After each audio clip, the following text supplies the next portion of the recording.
교회에 덕을 끼친 미망인들, 받은 사람의 기도와 헌신으로 보상받은 여자들입니다. 초대교회는 규모와 조직에 있어 현대 교회들과는 비교적조차 할 수 없을 만큼 미약하고 초라했습니다. 하지만 초대교회 성도들은 하나님이 원하시는 진정과 신령의 예배를 그들 삶의 최우선 순위로 삼았으며 예수께서 승천하시며 당부하신 그의 부활의 증인이 되라는 분부를 지키기 위해 목숨을 걸었습니다.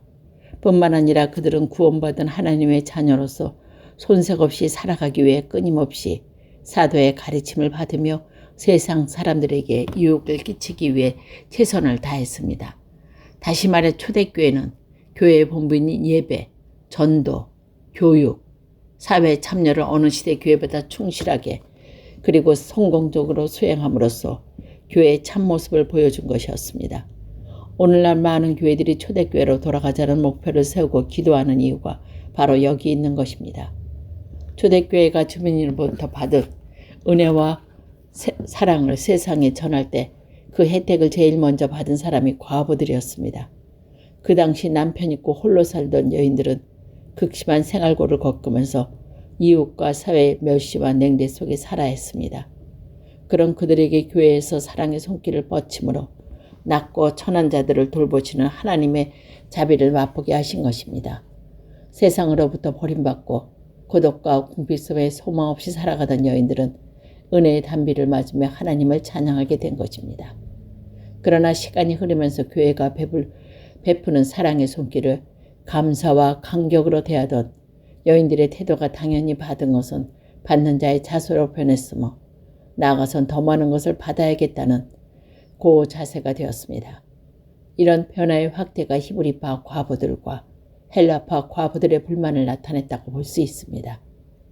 이에 대해 사도들은 성령과 지혜가 충만하여 칭찬받는 사람 7을 집사로 선출하게 되어 그들을 교회의 행정을 담당케 하므로 교회의 분류가 되게 있었던 모든 문제들을 교회 조직으로 강화하는 계기로 만들었습니다.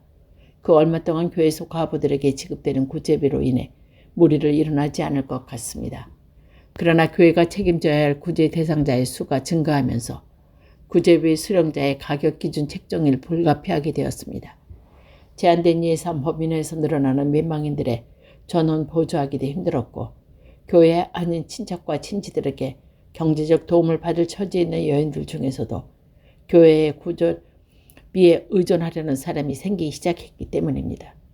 사도 바울은 그의 믿음의 아들 디모데에게 이 문제를 해결하기 원칙을 돌려주고 있습니다. 바울은 구제 대상자의 우선 순위를 결정함에 있어서 젊은 과부들은 뒤로 놓거나 대상과 자제가 제외함이 좋다는 입장을 취하였습니다. 활동한 능력이 있는 젊은 여인들이 경제적 보조를 받게 되면 나태해지기 쉬우며 남은 시간에 필요 없는 말들을 많이 하게 돼 교회에 덕을 끼치지 못하게 된다는 것입니다.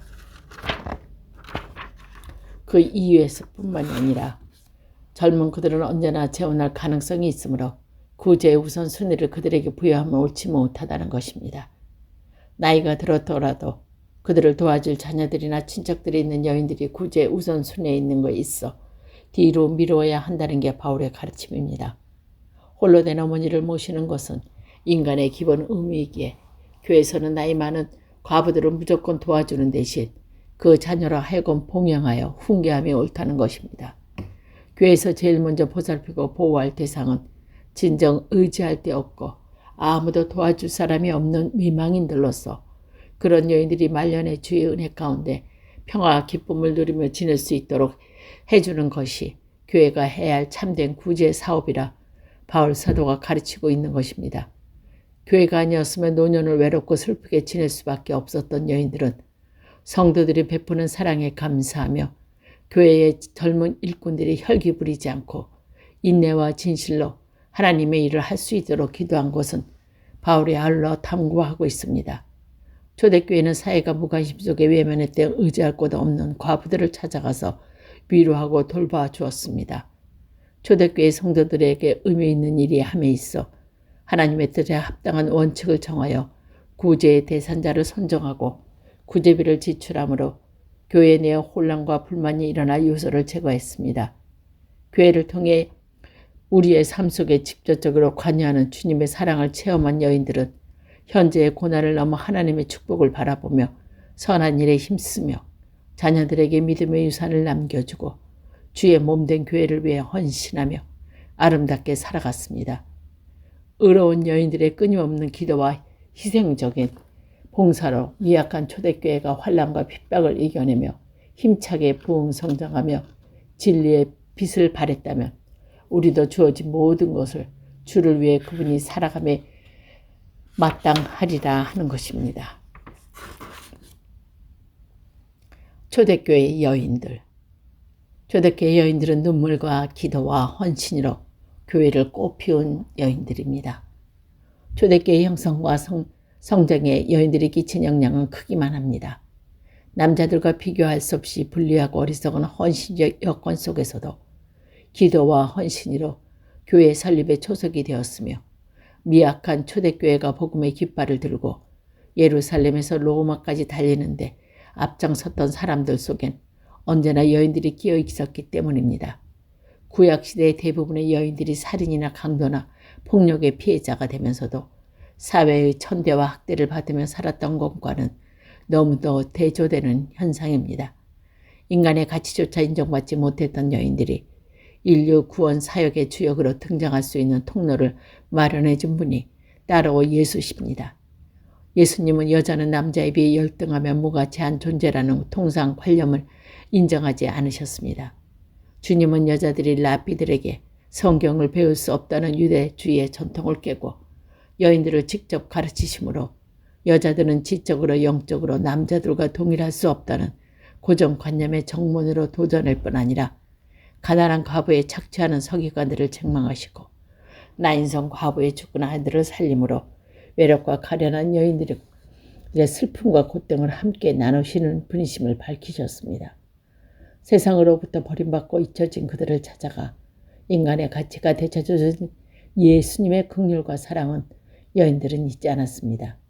예수께서 천국 복음을 외치시며 외로이 유대 지방을 다니실 때 그를 경기적으로 뒷받침한 것도 예수님이 힘겨운 십자가를 지고 골고다 언덕으로 오르실 때 눈물을 흘리며 그의 뒤를 따랐던 사람들도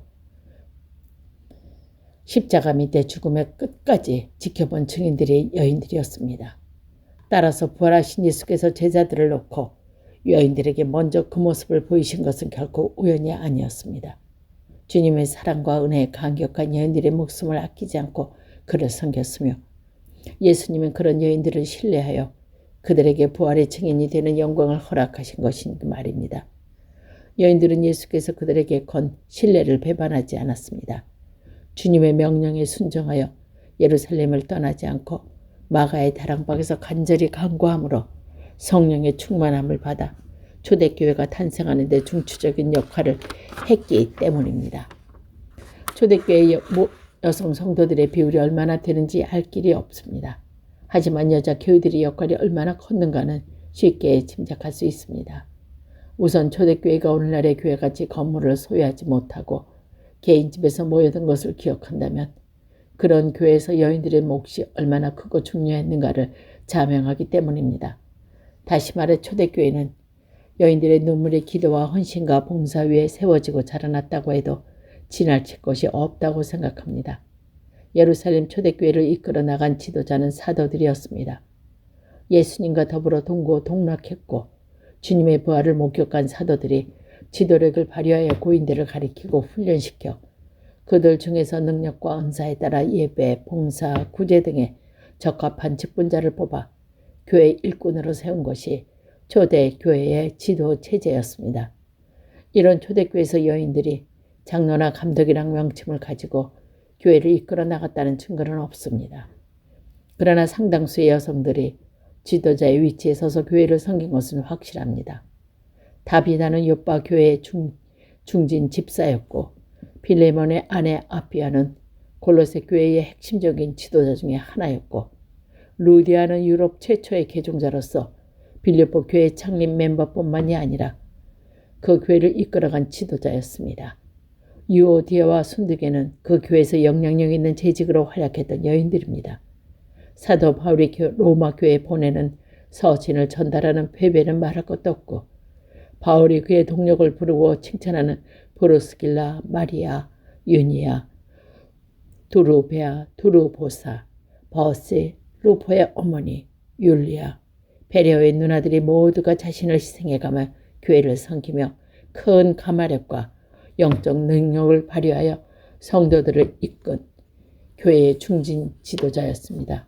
초대교회 성장과 활약을 기록한 사도행전은 바드로와 바울의 환명을 조명하여 쓰여졌고 바울 서신들은 사역자 개개인의 실적을 드러낸 것이 아니고 기독교 교류와 믿는 자의 삶의 지침에 중점을 두었기에 초대교회의 성장을 위해 몸바쳐 충성하여 이른도 없이 빛도 없이 묻혀버린 여인들은 엄청나게 많을 것으로 추측됩니다.